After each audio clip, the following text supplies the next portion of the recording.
சிபிஎஸ்சியில படிக்க வச்சா மட்டும்தான் நம்ம பசங்க வந்து டாக்டர் ஆவாங்களா? அப்படிலாம் ஒன்றும் கிடையாது. ஏன், நார்மல் அரசாங்க பள்ளியில படிச்சு நிறைய பேர் மருத்துவர் ஆயிருக்காங்க. நீங்க பெற்றோர் ஆகிய நீங்க வந்து நீங்களும் ஒரு சில விஷயங்களை தெரிஞ்சுக்கணும். என்ன அப்படின்னா, நம்மளோட ஆசையும் கனவையும் நம்ம குழந்தைங்கள்ட்ட போட்டு திணிக்க கூடாது. நம்ம குழந்தைங்க நல்லபடியா வளருது நம்ம கையில தான் இருக்கு இல்லைங்களா?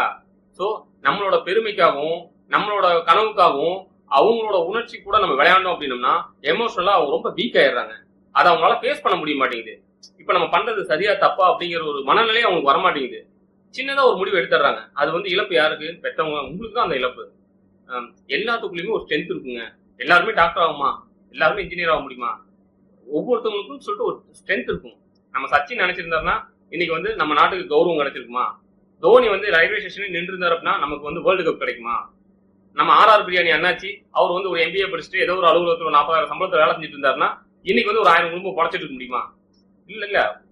ஆண்டவன் ஒருத்தவங்க படைச்சிருக்கான் அப்படின்னா அதுக்கு வந்து கண்டிப்பா ஒரு அர்த்தம் இருக்கும். எல்லாத்துக்குள்ளயும் திறமை இருக்குது. மெடிக்கல் இல்லைன்னா இன்னொரு விஷயம்.